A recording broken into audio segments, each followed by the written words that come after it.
Hello everyone and welcome to English by Nisha. तो आज की इस वीडियो में हम डिस्कस करेंगे the bishop's candlesticks by Norman McKinnel in Hindi. I have already uploaded the same video in English. You can watch that video. The link I am providing under the description box of this video. In this video, we are discussing in Hindi. So bishop candlesticks ये एक one act play है जिसको Norman मैकेनेल ने लिखा है। इस play में kindness and second chances की इम्पोर्टेंस को दिखाया गया है। तो आगे बढ़ने से पहले इस प्ले का टाइटल देख लेते हैं। तो बिशप बिशप एक हाई रैंकिंग प्रीस्ट को कहते हैं जो कि चर्च में लोगों को गाइड करता है। And candlesticks you can see here in the picture, ये एक कैंडल्स का होल्डर होता है जो कि कैंडल को अपराइट रखने में मदद देता है। आगे बढ़ने से पहले ऑथर के बारे में जाते हैं। नॉर्मन मैकेनेल ये एक Scottish actor and play right रह चुके हैं और वो अपने theatre performances and early film से जाने जाते थे। द बिशप कैंडलस्टिक्स ये इनका बहुत ही ज़्यादा फेमस वर्क है और इस प्ले को विक्टर ह्यूगोस नॉवेल लेस मिजरेबल से लिया गया है जो कि फोकस करता है काइंडनेस, फॉरगिवनेस एंड रिडेम्पशन पर। तो इस प्ले की स्टोरी कुछ इस तरह है कि इस प्ले में काइंड बिशप यानी कि रहमदिल बिशप होता है जो कि एक पुअर कन्विक्ट की मदद करता है, उसे खाना देकर और रहने के लिए जगह देकर। कन्विक्ट यहाँ पर उस पर्सन को कहते हैं जो किसी जुर्म की वजह से जेल भेज दिया गया हो। मगर यहाँ पर इस बिशप की रहमदिली के बावजूद वो कन्विक्ट क्या करता है, वो उसे धोखा देता है और उसका बहुत ही ज़्यादा कीमती कैंडलस्टिक, सिल्वर कैंडलस्टिक को चुरा कर वहाँ से भाग जाता है। बट एट द लास्ट हम यहाँ पर इस प्ले में देखेंगे कि किस तरह बिशप्स की काइंडनेस की वजह से ये कन्विक्ट जो है वो ट्रांसफॉर्म हो जाता है और एक अच्छा इंसान बन जाता है।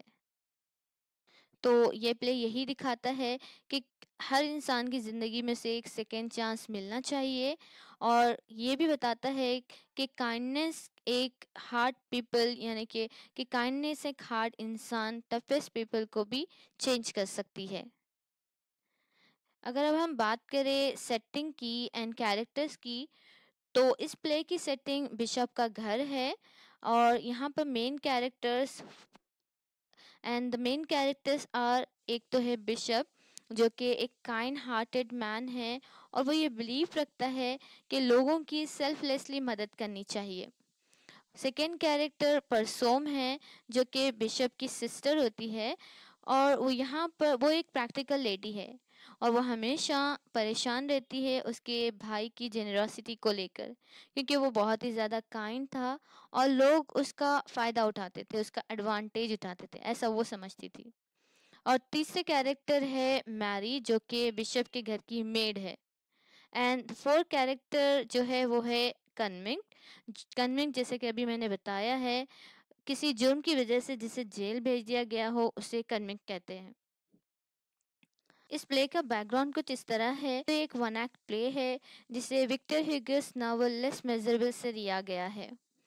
तो इस प्ले के themes kindness, forgiveness, redemption and social injustice है और ये प्ले एक काइंड हार्टेड बिशप की स्टोरी को दिखाता है जिसमें उसकी एक प्रैक्टिकल एंड स्केप्टिकल सिस्टर परसोम है और एक हार्ड एंड कन्विक्ट है जो कि इनजस्टिस का शिकार हो चुका है। ये बहुत ही सिंपल मगर पावरफुल स्टोरी है जो कि ये दिखाती है कि किस तरह मर्सी और काइंडनेस की पावर से कोई इंसान ट्रांसफॉर्म होता है। तो the so let's start the summary. तो प्ले का जो फर्स्ट सीन है वो बिशप के किचन से स्टार्ट होता है जहाँ पर बिशप की जो सिस्टर है परसोम वो सपर बना रही होती है। सपर मीन्स इवनिंग मील को कहते हैं, यानी कि शाम के वक्त का खाना, 4 या 5 बजे के टाइम। और वहीं पर जो इनकी मेड है मैरी, वो सूप को स्टोव पर रखती है। एंड परसोम जो है वो यहाँ पर बहुत ही ज़्यादा परेशान होती है क्योंकि उसका भाई यानी कि बिशप जो है वो सफ़र के लिए लेट हो जाता है, मीन्स वो अभी तक घर नहीं आता। और वो यहाँ पर अपना फ्रस्ट्रेशन एक्सप्रेस करती है। वो बताती है कि उसका भाई बहुत ही ज़्यादा जेनरस है और लोग उसका फ़ायदा उठाते हैं, क्योंकि वो हमेशा अपना नुकसान कर कर लोगों की मदद करता है। तभी मैरी जो मेड है वो बताती है कि बिशप जो है वो एक बीमार विमेन को देखने के लिए गया है अपना, और ये उसका एक सेल्फलेस नेचर को दिखाती है। अब उसी दौरान बिशप घर वापस आ जाता है और वो अपनी सिस्टर को बताता है कि उसने अपना एक सिल्वर सॉल्ट सेल्लार को बेच दिया है उस सिक विमेन का रेंट पे करने के लिए। तभी परसों बहुत ही ज़्यादा अपसेट हो जाती है। वो अपने भाई को डांटती है कि वो बहुत ही ज़्यादा ट्रस्टिंग है और लोग उसका एडवांटेज उठाते हैं।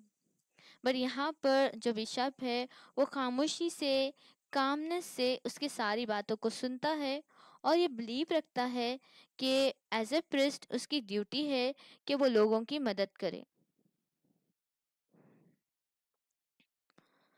अब सेकेंड सीन में कन्विक का अराइवल होता है बिशप के घर पर, जो कि एक rough and desperate looking man है। अब ये कन्विक बिशप के घर में एंटर होता है, जो कि बहुत ही ज़्यादा भूखा है और थका हुआ है और एग्रेसिव है। इसके ये सारे जो फिजिकल कैरेक्टर्स है वो दिखाते हैं कि वो जेल से भागा हुआ है। अब यहाँ पर कन्विक जो है वो बिशप के घर आकर उसे डराता है और खाने की डिमांड करता है। मगर यहाँ पर जो बिशप है वो डरने के बजाय इस कन्विक को गरम खाना सर्व करता है और उसे रहने के लिए एक रूम प्रोवाइड करता है। अब जब वो कन्विक खाना खा रहा होता है तो वो अपनी एक ट्रैजिक पास्ट को बताता है, अपने ट्रैजिक पास्ट को नरेट करता है। वो बताता है कि उसे बस सिंपल सी बात के लिए जेल भेज दिया गया, क्योंकि उसने एक ब्रेड का टुकड़ा चुराया था, क्योंकि उसकी वाइफ बहुत ही ज़्यादा भूखी थी। तो अपनी भूखी वाइफ को खाना खिलाने के लिए उसने एक ब्रेड का टुकड़ा चुराया था। तो इंस्टेड ऑफ रिसीविंग मर्सी, तो यहाँ पर रहमदिली के बजाय उसे सज़ा दी गई। उसे 10 इयर्स के लिए जेल भेज दिया गया और जो 10 इयर्स थे वो आगे जाकर 19 इयर्स हो गए, क्योंकि उसने मल्टीपल स्केप किए और उस दौरान उसने बहुत ही हार्श पनिशमेंट को सफ़र किया था। इसी वजह से ये जो कन्विक्ट है वो लाइफ को लेके बहुत ही ज़्यादा बिटर एंड वायलेंट है और वो सोसाइटी को बहुत ही ज़्यादा हेट करता है, क्योंकि सोसाइटी ने उसे हमेशा एक क्रिमिनल की तरह ट्रीट किया था, ये जाने बिना कि उसकी गलती क्या थी। तो कन्वेंट यहाँ पर उसी वजह से वर्ल्ड को हेट करता है और ये बिलीव रखता है कि सिर्फ स्ट्रॉन्ग पर्सन ही इस वर्ल्ड में सरवाइव कर सकता है। और वो यहाँ पर बिशप की इस काइंडनेस पर हंसता है और उसे एक फुलिशनेस बताता है। बट यहाँ पर बिशप जो है वो ये कहता है कि लव और काइंडनेस मीन्स मर्सी, यानी कि रहमदिली एक ब्रोकन सोल को भी हील कर सकती है। कन्विक खाना खा चुका है होता है तो बिशप क्या करता है, उसका बेड रेडी करता है सोने के लिए, और उसी दौरान बिशप अपने सिल्वर कैंडलस्टिक्स के बारे में बताता है। वो बताता है कि कैंडलस्टिक्स जो है बिशप को उसकी मदर की तरफ से एक गिफ्ट था और वो उसके लिए बहुत ही डीप सेंटिमेंटल वैल्यू रखता है। मगर वो मगर वो इस मटेरियल वेल्थ को ह्यूमन लाइफ के ऊपर नहीं रखता। तो यहाँ पर हम आगे देखेंगे कि किस तरह बिशप्स के रहमदिली के बावजूद एक कन्विक्ट जो है वो इस कैंडलस्टिक्स को चुरा कर भाग जाता है। तो जब रात को सब सो जाते हैं तो कन्विक्ट जो है वो चुपके से उस कैंडलस्टिक को चुरा कर वहां से भाग जाता है। अब सुबह परसों जो कि बिशप्स की सिस्टर है वो जब जागती है तो वो देखती है कि कैंडल स्टिक्स गायब है। तो वो बहुत ही ज़्यादा परेशान हो जाती है और वो अपने भाई को ब्लेम करती है कि सब उसकी वजह से हुआ है, यानी कि उसकी काइंडनेस और रहमदिली की वजह से हुआ है। उसी दौरान वहां पर पुलिस आ जाती है उस कन्विंस और वो कैंडलस्टिक्स के साथ में। तो परसम ये समझती है कि शायद अब उसका भाई उस थीव को सजा देगा, मगर यहाँ पर सारे लोग सरप्राइज और शॉक्ड हो जाते हैं जब बिशप पुलिस को ये बताता है, मीन्स पुलिस से वो झूठ कहता है। वो कहता है कि ये जो कन्विक्ट है वो इसका एक गेस्ट है और ये कैंडल स्टिक्स उसने चुराया नहीं, बल्कि मैंने ही उसे गिफ्ट किया है। तो वो इस कैंडल स्टिक्स को उस कन्विक्ट को देता है और कहता है कि अब एक नई ऑनेस्ट लाइफ स्टार्ट करो। तो पहले तो यहाँ पर वो कन्विक्ट जो है वो स्टन हो जाता है, वो ताज्जुब करता है, क्योंकि उसने इतने सालों में किसी को भी रहम के साथ उसके साथ बर्ताव करते हुए नहीं पाया था, क्योंकि उसने बहुत ही ज़्यादा सफ़र किया था, बहुत ही हार्श पनिशमेंट को झेला था। तो बिशप बताता है कि तुम पेरिस चले जाओ और वहाँ जाकर एक ऑनेस्ट इंसान की ज़िंदगी गुजारो, अपना क्रिमिनल पास्ट पीछे छोड़ दो। तो ये जो मूवमेंट था वो कन्विक्ट को कम्प्लीटली ट्रांसफॉर्म कर देता है। वो बिशप की गुडनेस एंड काइंडनेस से ओवरवेल्म हो जाता है और दुनिया को यानी कि वर्ल्ड को एक नई नज़र से देखने लगता है। फिर वो यहाँ पर उस बिशप का शुक्रिया अदा करता है, उसे थैंक करता है और वहाँ से अपनी लाइफ चेंज करने के लिए चला जाता है। के बहुत सारे थीम हैं। तो फर्स्ट थीम जैसा कि यहाँ पर कैंडलस्टिक्स की इम्पोर्टेंस को बताया गया है। तो ये कैंडलस्टिक्स, सिल्वर कैंडलस्टिक्स जो है वो होप को, फेथ को और रिडेम्पशन को सिंबलाइज करता है, क्योंकि बिशप के लिए ये उसकी मदर का लव था। बट एट द एंड वो क्या करता है, वो ह्यूमन लाइफ को वैल्यू देता है मटेरियल थिंग्स के बजाय, मटेरियल पोजीशन के बजाय।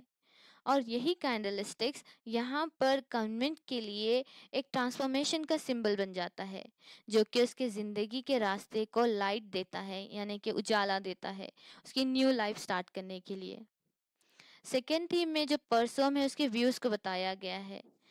परसोम जो कि प्रैक्टिकल लेडी थी, वो अपने भाई की काइंडनेस को एक फुलिशनेस समझती थी एंड वो ये समझती थी कि लोग उसकी काइंडनेस का फ़ायदा उठाते हैं। बट एट द एंड हमने देखा कि परसोम ने ये विटनेस किया है कि किस तरह रहमदिली की वजह से, मीन्स काइंडनेस की वजह से वो कन्विक्ट चेंज हो जाता है। तो ये इस प्ले में यही दिखाया गया है कि किस तरह परसोम की व्यूज़ चेंज होती है, कि वो अपनी बिलीफ को रीथिंक करने पर मजबूर हो जाती है। थर्ड थीम इस स्टोरी में कन्विक्ट के ज़रिए सोसाइटी की इनजस्टिस को दिखाया गया है कि किस तरह वो पुअर को पनिश करती है उनकी मदद करने के बजाय। यहाँ पर उसका क्राइम बस इतना ही था, उसकी गलती सिर्फ इतनी ही थी कि उसने भूख की वजह से बस थोड़ा सा ब्रेड का टुकड़ा चुराया था, मीन्स रोटी का टुकड़ा चुराया था। तो वहाँ पर रहमदिली के बजाय उसे बहुत ही सख्त सज़ा सुनाई गई, 10 साल की उसे जेल सुनाई गई। तो इसी सफ़र की वजह से वो एक हार्ड एंड क्रिमिनल बन जाता है, जो कि बताता है कि हार्श जस्टिस मीन्स इनजस्टिस से क्रिमिनल्स क्रिएट होते हैं, ना कि वो रिफॉर्म होते हैं। उसी तरह फोर्थ थीम में कॉन्फ्लिक्ट को दिखाया गया बिशप और उसकी सिस्टर के दरमियान में, कि किस तरह उनके माइंडसेट में क्लैशेस होते थे, कि किस तरह बिशप फेथ और ह्यूमैनिटी पे बिलीव रखता था एंड वो हमेशा लोगों की मदद करना चाहता था सेल्फलेसली, सेल्फ सेक्रीफाइस कर कर। तो इस प्ले में यही कॉन्ट्रास्ट दिखाया गया है और वो इस प्ले का सेंट्रल मैसेज है कि क्या काइंडनेस हमारी वीकनेस होती है या स्ट्रेंथ हमारी वीकनेस होती है। मीन्स हमें कैसा रहना चाहिए, काइंड बनकर या सख्त पर सोम बनकर। एंड फिफ्थ थीम में इस प्ले के मैसेज को दिखाया गया है और वो यहाँ पर ये टीच करता है कि काइंडनेस और फॉरगिवनेस से किसी की लाइफ चेंज हो सकती है। काइंडनेस एंड फॉरगिवनेस की पावर को दिखाया गया है। तो यही दिखाया गया है कि love is more powerful than the punishment. और इस प्ले में सोसाइटी की इनजस्टिस को क्रिटिसाइज किया गया है, जो कि हमेशा गरीबों की मदद करने में फेल हो जाती है। Last theme justice versus mercy. तो इस प्ले में क्वेश्चंस है ट्रू जस्टिस को लेकर कि क्या ट्रू जस्टिस एक स्ट्रिक्ट पनिशमेंट को कहते हैं या लोगों को सेकेंड चांस देने पर कहते हैं ताकि वो लोगों को रिफॉर्म कर सके। बट यहाँ पर इस प्ले में बिशप जो है वो मर्सी को चूज करता है और वो फॉरगिवनेस दिखाता है जो कि ट्रू जस्टिस को दिखाती है। तो इस प्ले में बिशप के कैरेक्टर को दिखाया गया है कि वो kind selfless and deeply compassionate person था जो कि ह्यूमंस को ज़्यादा वैल्यू देता था ना कि मटेरियल थिंग्स को। और वो सेकेंड चांसेस पर बिलीव रखता था और माफ करता था even the one who did wrong with him. एक सिंबल था ट्रू क्रिश्चियनिटी वैल्यूज पर जो कि लव मर्सी एंड जेनरोसिटी दिखाती है। कि पहले स्टार्टिंग में जो कन्विंग था वो बहुत ही ज़्यादा एंग्री डिस्ट्रेसफुल एंड वायलेंट था और वो ये यकीन रखता था कि क्राइम ही उसकी मदद करेगा इस दुनिया में सरवाइव करने के लिए। मगर जब वो बिशप की काइंडनेस को देखता है तो वो कंफ्यूज और शॉक्ड हो जाता है क्योंकि बिशप उसे फूड और शेल्टर प्रोवाइड करता है। मगर इसके बावजूद ये जो कन्विंग थे वो उसके कैंडलस्टिक को वहां से चुरा कर भाग जाता है क्योंकि वो काइंडनेस पर भरोसा नहीं करता। बट इस यही वो पॉइंट था जब ये बिशप की ज़िंदगी ट्रांसफॉर्म होती है और ये रियलाइज़ करता है कि गुडनेस अभी भी इस वर्ल्ड में ज़िंदा है, इस दुनिया में ज़िंदा है। और वो अपनी लाइफ को नए तरीके से एक ऑनेस्ट मैन बनकर गुजारने के लिए चला जाता है।